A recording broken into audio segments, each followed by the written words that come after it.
I'm going to prepare Dr. Bob and Carlos initially. I think we're going to start there with our questions from the audience. We had a question text in regarding prevalence of PRRS and wanting to know if you can define that for us in what was described as kind of the low season and kind of that outbreak season. So you might want to consider how we'd respond to that. So the question is, Carlos showed some charts of prevalence, and the question was to help with the definition of that, as I understood it, Tom. Correct. So of the 700 or so farms that share PRRS incidence, not all of them characterize status the same. And so we pare down that number of 705 herds to 460 or so, that as far as we know, follow the AASV guidelines for characterizing status, that being positive, unstable, stable, without any live virus taking place, whether that be stable vaccinated with live virus or stable with field virus, presumably in the gilts, and then you have provisionally negative and negative. Nice paper in AASV describing that process, which I think, Jim, is a fabulous breakthrough almost in terms of describing health and using a standard, hopefully, set of guidelines for doing that. So that's what we try to follow with regards to that subset of farms who describe their status. Then what you saw within the chart is fairly nice, smooth trends with regards to the, for example, the positive unstable farms. And that reflects basically the inverse of the incidence. Your prevalence goes up as the farms break, right? And then there's an aggressive effort on the part of the veterinarians to eliminate virus from those farms, and the prevalence goes down accordingly.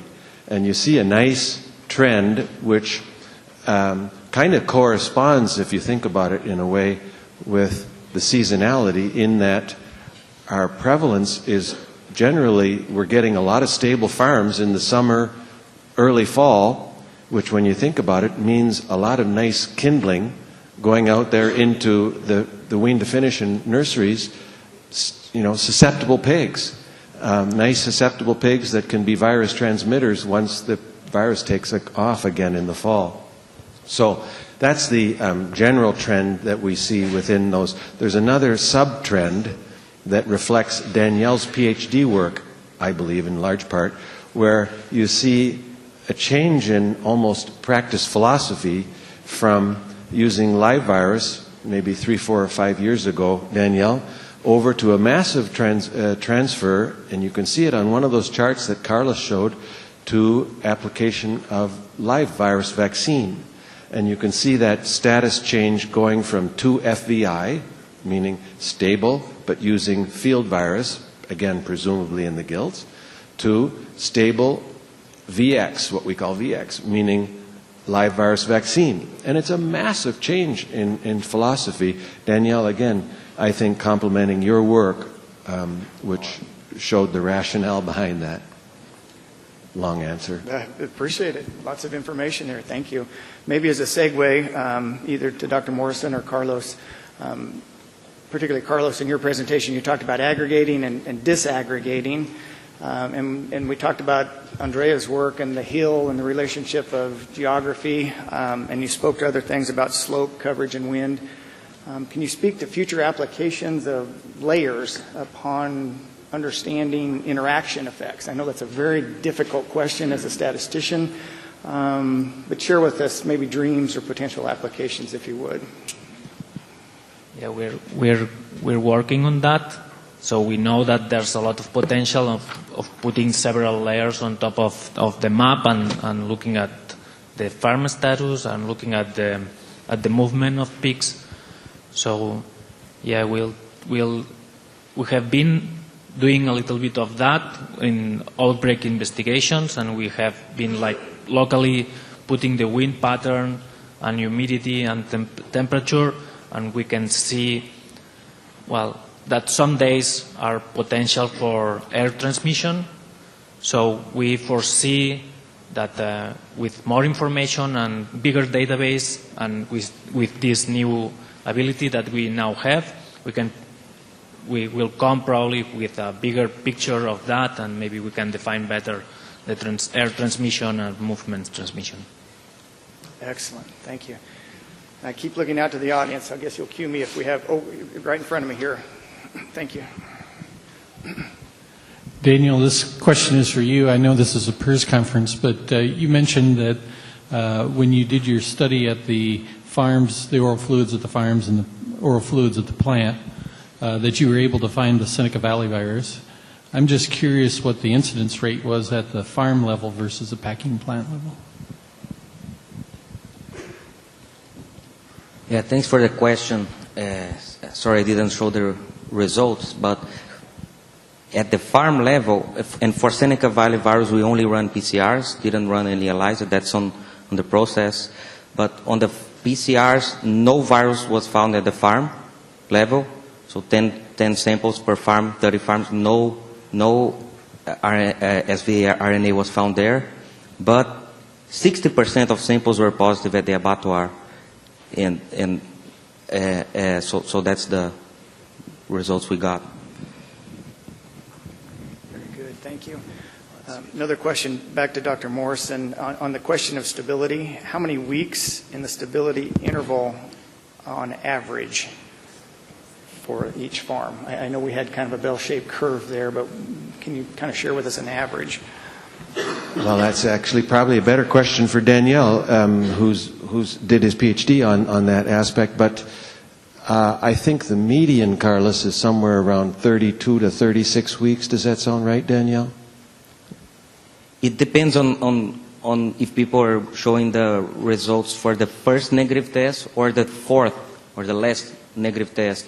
So the first negative test followed by 3 other negatives, the median time was 26 weeks.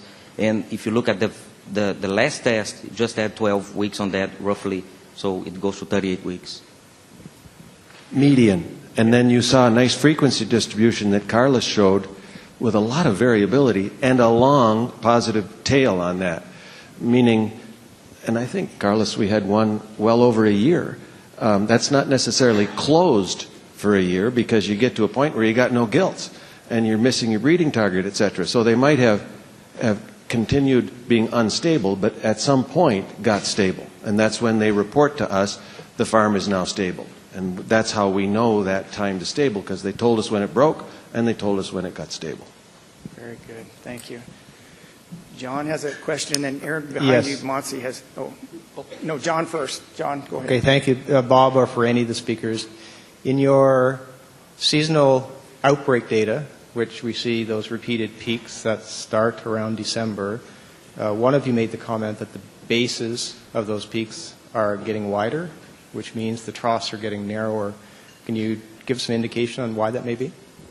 I missed just one piece of what you said at the end, John. The base of the outbreak peaks are getting wider. The bases are getting wider, but the troughs then by default are getting narrower. Yeah. So actually, Carlos and Andrea, in conjunction with another researcher, are doing a nice study to try and understand those incidence curves and the variability across years. And so that's taking place, and I can't answer your question. We see another interesting blip in July, and we're thinking, what the heck is going on there? Don't know whether it's real and repeatable, but it's occurred, I think, 2 years in a row. So I can't answer that question as to what's driving that, but it's work underway. What's kind of interesting that we've realized with Carlos's work now as he disaggregates and looks across states and looks across regions and looks across systems is that our aggregate curve, which looks so repeatable and nice, is not repeatable across regions and systems. So that's kind of interesting, and the power in the data, again, when you have 29 systems, is, wow, it's not as clear as we once thought. And so while we put that aggregate out every week, there's no doubt sub-patterns within that. This question is for Jim. Jim, in your model to evaluate the strategies for the slaughterhouses, are you measuring the effectiveness of those strategies based on PCR or virus isolation? Just by PCR, Monty. And so that's based upon two assumptions. One, we may have false positives with PCR, right? Non-infectious virus.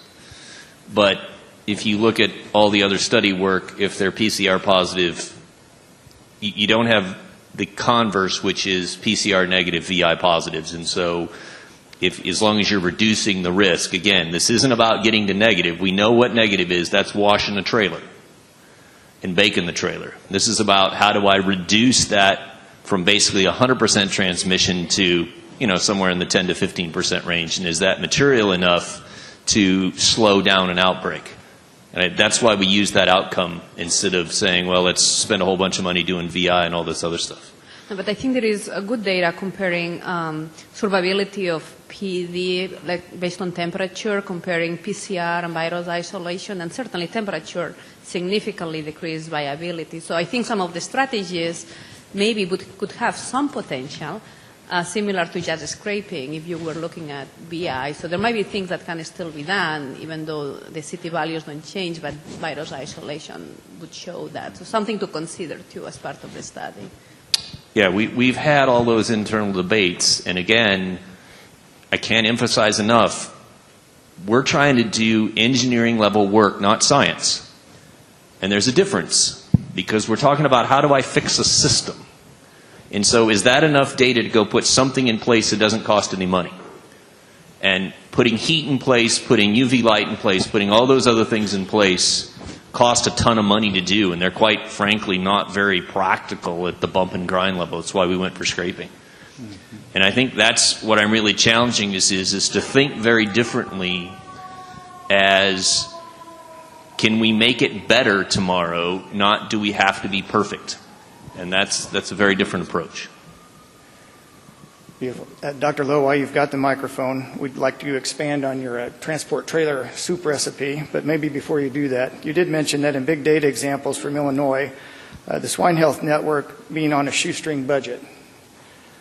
Based on that project, what is really needed in terms of dollar investments, or what are the resources required for the next 18 months? I'm going to lay this down before I drop it. That might be live. Wait a minute. So we have funding from Illinois Pork for our coordinator who does a lot of the data entry and does reporting and pulls that stuff together. So that's our shoestring budget. The university is kind enough to give me enough time to work on it, so I don't know what that's worth, probably negative $5 of my time. And then certainly Beringer has come to the table with support on getting disease bioportal to work and moving disease bioportal forward. So we really need the infrastructure investments over time, i.e. the databases, this ability to how do we filter in some of the stuff that Bob's group is doing, how do we get data cleaned up automatically, because it's still really labor intense. And some of that is coming, but those are the resources we need, Tom, in terms of moving those things forward. But I think the key take-home is, again, we can do these things without major investments and just a little bit of clever thinking and grabbing some tools that are available today. Wonderful. I don't know how you feel, but that limited time went very, very fast, and I did not get to even half of the questions, but we're due. So I'm going to take a moderator liberty here. We're due for a break. How many would like to continue for an additional 10 minutes, given the intellectual trust that we have on the stage? I can't see an audience, or maybe applaud. Do you want to continue for another 10 minutes? All right. Did we get a vote on that, Tom? No, you don't get to applaud. Just the audience does. Did you want me to the trailer soup question really quick? No. We're going to go over here. Dr. Liu. Yes, please. 2 years ago on the same stage, Dr. Connor talked about it's time to eradicate PRRS. From the stuff we saw today, obviously, time to stability. We know how to do that on individual farms. Very successful. Has anybody want to comment on what happened to Joe Connor's? Anybody follow up on it, or where are we at on that? Maybe Joe wants to speak. Tim, I'll respond. So I've made the comment a couple other places, and this is heresy, so I'll just be prepared. But if we wanted to get rid of PRRS, we could get rid of PRRS tomorrow. We know how to do it. There's clearly not an economic incentive to get it done. And that economic incentive, I believe, is competitive between producers, because as long as everybody has it, the $6, $7, $8, $9, whatever it is a head cost, everybody bears that cost equally.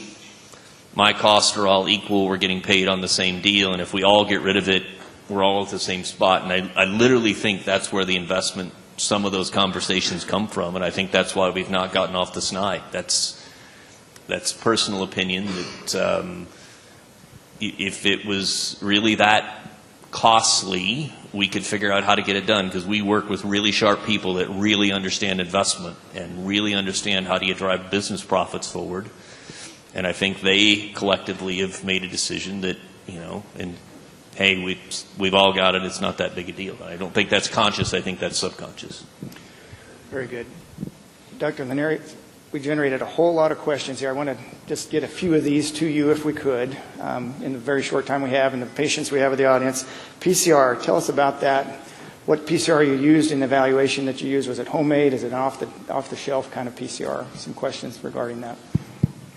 PCR for the surveillance battle, right? Surveillance work, yes. We submitted the samples to 3 labs, and we just asked them to run their routine kits that they use on a regular basis. So that was not any special PCR. It's whatever each lab was using routinely. Okay. That specific PCR showed more positives were detected from oral fluid than serum. Is this any way related to the time of sampling? It might be, but it was not surprising to see more positives in the oral fluids, as we understand that oral fluids has more than just, there are some viruses also coming from tonsils, and so the duration of viremia is much shorter than the duration of what we expect to find virus from oral fluids anyways. Very good, thank you. Back to Bob. Does the regional control program with more biosecurity reduce time to stability significantly compared to others with vaccination? Say it again, I'm sorry. Regional control program just with more biosecurity, does that reduce time to stability significantly compared to others with vaccination? So it's kind of the herd closure versus the vaccination. At a regional level? At a regional level. Well, I don't think we know, and it's a really interesting question. If you vaccinate intensively at a regional level, do you, number one, decrease the incidence such that you don't get infected in the first place? Right. The second, so I don't think we know the answer to that. It's a really interesting question. At the herd level, when Danielle did his study, we compared doing a whole herd exposure with live field virus versus live vaccine virus. And unfortunately, at that time, we couldn't get anybody to say no exposure. And it's still, I think, a question that needs to be answered. When you're going to do an elimination program, do we know if nothing is equally as good or maybe even better than doing whole herd live virus exposure to the sow farm or vaccination, live virus vaccine? I'd really like to know that. Yeah, that's important. So I can't answer do the question justice. Very good. Yes, Paul. This is a question for Bob or Carlos. I know in the database there's a significant number of herds that are filtered and some that are partial filtered. And have you guys looked at that recently to get an idea of that impact and particularly the partial filtration? Yeah, that's a great question, Paul, and it's one that we've had for a number of years. And unfortunately, the nature of our data can't answer that. I was just in a PhD exam on Friday, and one of our students, Kaushi, has that included and showed a significant reduction in incidence in filtered farms. Is it correct? Not necessarily, because Maybe it's correct, maybe it's not. Farms are filtered for a reason. One is a historical high incidence. So if she was to have said, these filtered farms have a higher incidence than the non-filtered farms, I would have said, okay, well, that doesn't mean that filters don't protect. They're at higher risk, presumably, because they're in the middle of the high-density areas. Therefore, they were filtered. It wouldn't surprise me if filtered farms saw a significant increased incidence than non-filtered farms. So our data can't answer that question. I think you have to do a different design, which has been done and has been published, looking at matched, filtered, non-filtered, and both looking forward. That was a nice study that Carmen Alonso did and published and showed a significant reduction in incidence at presumably equal farms that were allocated to cases in control study. Nice study, but it has to be a different design than what we have. But some of those farms you would have data before filtration and after. That you could look at, and you could look at before and after and see a reduction, yeah.